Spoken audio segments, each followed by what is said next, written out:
Moving from atonement to grace, the third of Simon's questions is the concept of the grace of God similar between Christianity and Islam? Dr. Saab, perhaps you could...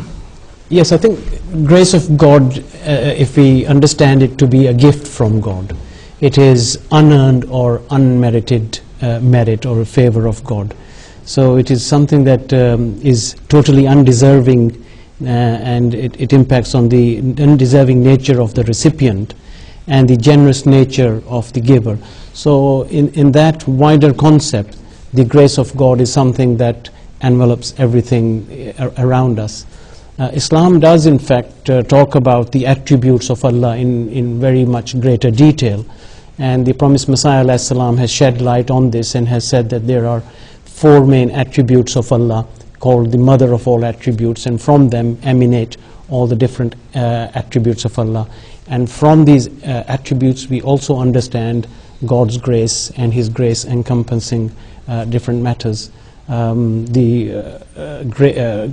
graciousness or Rahmaniyat is similar to the concept of the grace of God in this respect, that He gives without asking. There are millions of things that Allah bestows upon His creation without Him ever asking. For instance, the air we breathe, we never ask for that. And certainly other things that we do in our day-to-day life without asking.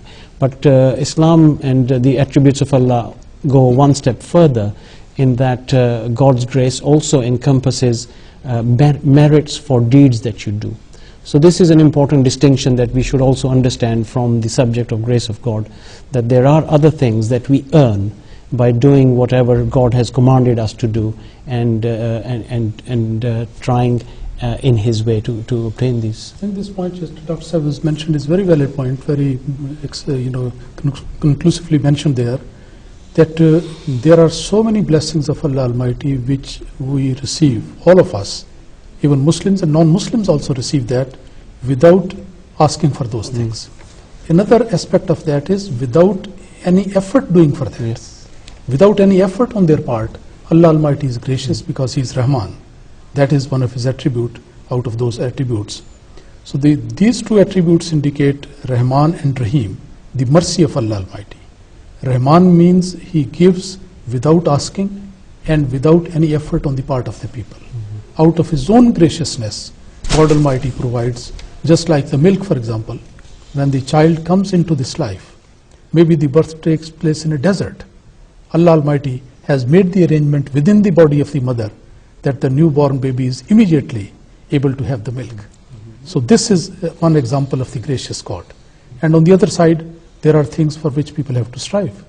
So Allah Almighty, through these attributes, neither leaves the people inactive, that they should just sit idle and wait for the God to provide all these things. They have to do, and when they do, Allah Almighty rewards them. So that's a beautiful combination which actually explains the concept of grace of Allah Almighty in Islam. Ibrahim Saab, it's a concept that's not entirely separate from the Christian idea, but perhaps best seen as an extension of it. Yes, I mean, I think I remember last year I was asked to give a talk in a church on about the month of Ramadan, and I just happened to mention when they asked me that I would come again, and I said, by the grace of God. And they were all stunned that, oh, you Muslims believe in grace? And I said, yes, we believe in grace. And I explained, elaborated. Yeah, I mean, they were, I would say, not surprised in a bad way, but very pleasantly surprised and happy to know that now that again common ground has been found between the Christian understanding of grace, which Imam Saab has profoundly explained, and Dr. Zayed has, something you don't have to make an effort for.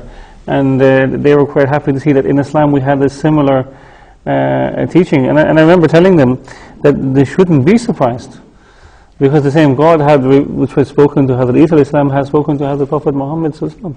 So yeah, I would not, I mean, whether they would use the word an extension, but I would say proof that the same God has had mercy to all His creation. Jazakallah. It is an extension in the way that in Islam it has been more perfected. Yes. I mean, the basic thing that graciousness relates to God Almighty, Creator in whatever sense you believe. But in Islam, a very comprehensive, full concept of grace of Allah Almighty has been mentioned through these attributes. One slight extension on that is Hazrat Masih Maud salam has again explained that the grace of God not only for animate things but for inanimate things as well. His attribute of Rabubiyyat, this encompasses animate and inanimate things. So it's a concept that is much greater than just creation that is animate in that respect. Jazakallah. Moving on, we have a number of questions to cover. Moving on to a question from Michael Bradley. Thank you, Michael, for your question. Michael asks, can non-Muslims go to heaven?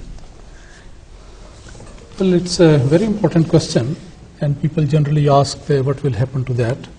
The thing is that Allah Almighty is gracious, merciful. He forgives the sins of the people, and He has been given the guidance from the beginning of this universe. Since He created mankind, this guidance has been coming in various forms, through various prophets.